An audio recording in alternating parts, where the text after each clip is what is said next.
This is ET. The mainstream press and electronic media, since the nationwide November vote of 2020, uniformly reported that no widespread election fraud was found.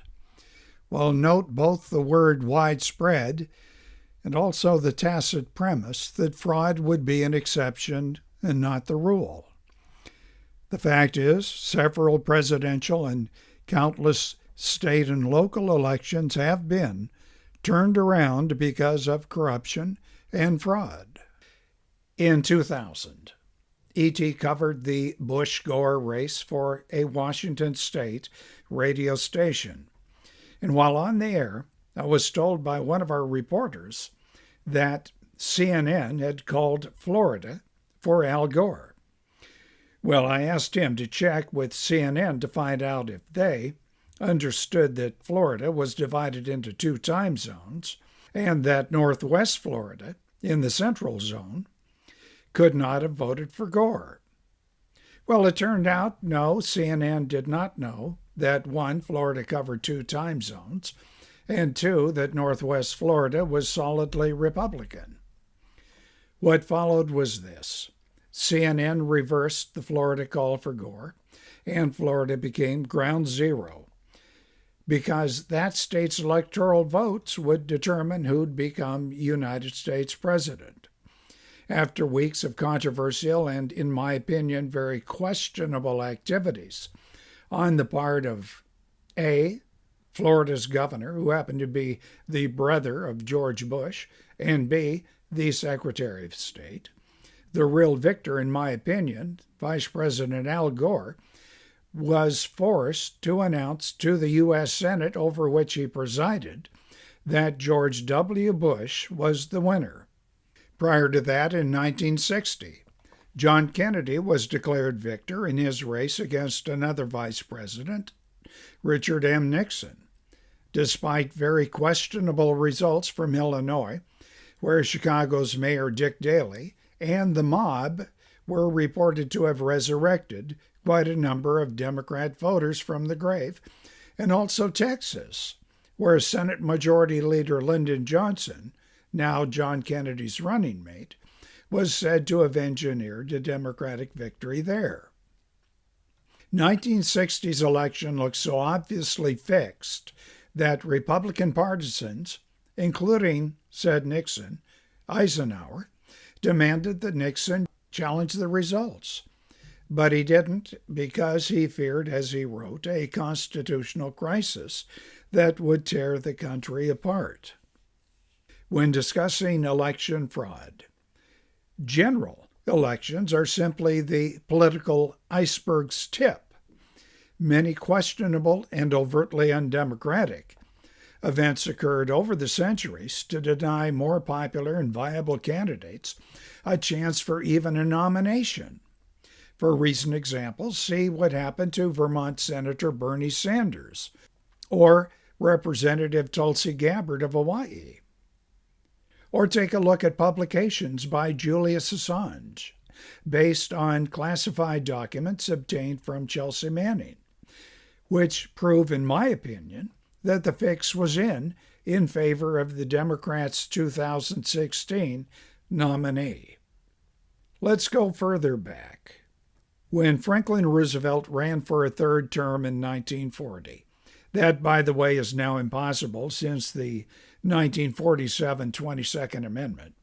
But back in 1940, his Republican opponent was Wendell Willkie, whose selection may have been itself engineered by people in the party who feared that the voters might elect a neutralist anti-war candidate, unwilling to bail out England, well, again, for a second time. That engineering may have resulted in a murder. E.T. will have more about that in an upcoming video. Recent election frauds occur under the table, a situation that leaves we the people believing but unable to prove corruption and fraud exist. But two election thefts, both in the 19th century, were very much open for everybody to see. Let's go way back now to 1824. Back then, political parties, or factions as they were called, which, by the way, are not recognized by the Constitution, nor were they appreciated by George Washington. Anyway, back then they were still coalescing, kind of like the mist that precedes Dracula's appearance. Here's a portrait of the four leading candidates. They're all Republicans, not to be confused with today's group by that name. Well, you see the candidates lined up at the end of Pennsylvania Avenue as the race to the White House is beginning. They are William H. Crawford. He was the official caucus candidate. General Andrew Jackson of Tennessee, he's back into politics to vindicate his actions in Florida. And then there's John Quincy Adams of Massachusetts and Harry Clay of Kentucky. Now, the electoral results ended up this way. Jackson got 99. Adams got 84. Crawford 41. Clay 37. Well, no candidate had a majority, so the election, as provided for in the, 12th Amendment, was thrown into the House of Representatives. Now, Clay is the Speaker of the House. He supports Adams, who, thusly, is chosen by the House of Representatives.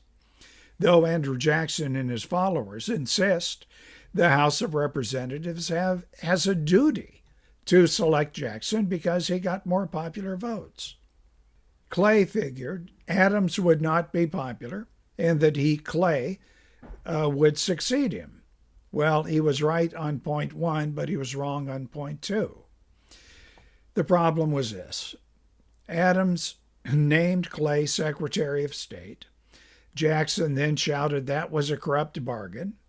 And Jackson, Old Hickory, as he was called, became the most aggrieved and popular and determined man in America, and he would be elected president in 1828.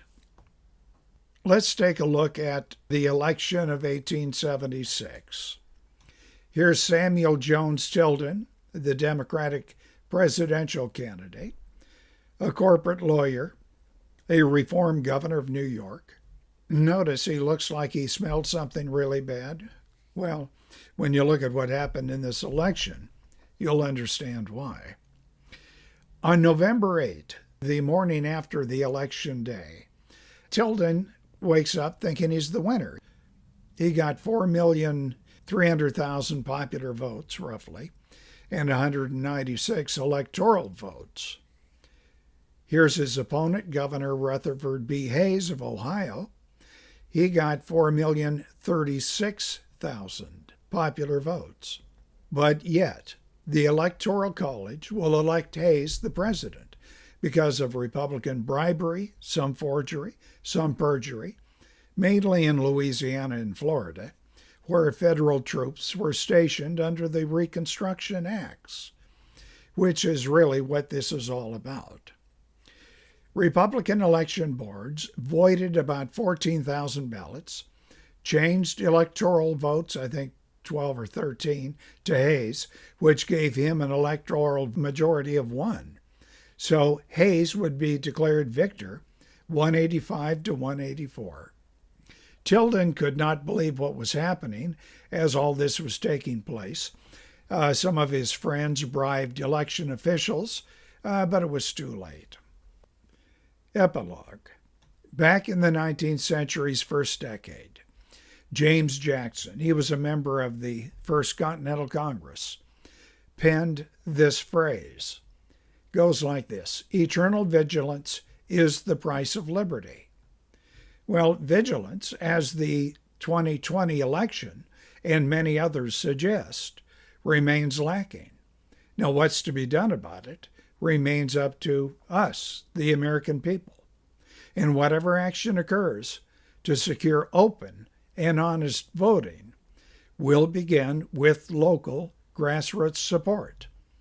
This is E.T. What do you think? Put your comments in below. Hit the like button if you like the video. And you see that little bell up there to the right, the subscribe bell. If you tap that, you'll be notified of new uploaded videos. And do subscribe to this channel.